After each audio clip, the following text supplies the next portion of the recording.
Alam niyo ba tens of thousands Hong Kong residents and visitors ang nakipagsiksikan, nakipagsaya sa Victoria Harbour, particularly dito sa Tsim Sha Tsui Promenade. Nitong araw ng linggo, October 1, 2023 for the city's first National Day fireworks show in 5 years.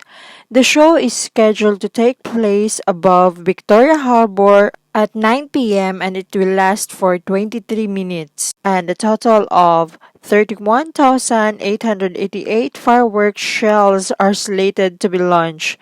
So napakadaming fireworks na ila-launch sa ere. So mag-create na naman ito ng pollution. Charot. Pero nakikita po natin dito guys, ang dami-dami talagang tao.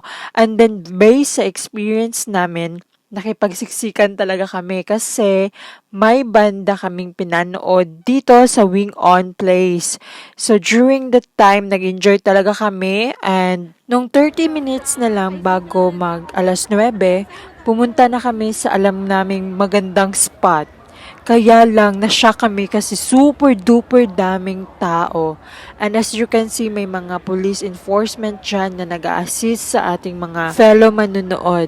In fairness, napahanga ako sa security ng Hong Kong during this time kasi napaka-active nila and you can see them everywhere.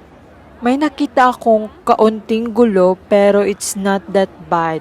Yung mga police super duper alert. Itong video na ito is natawa talaga ako kasi napa-English ako dito.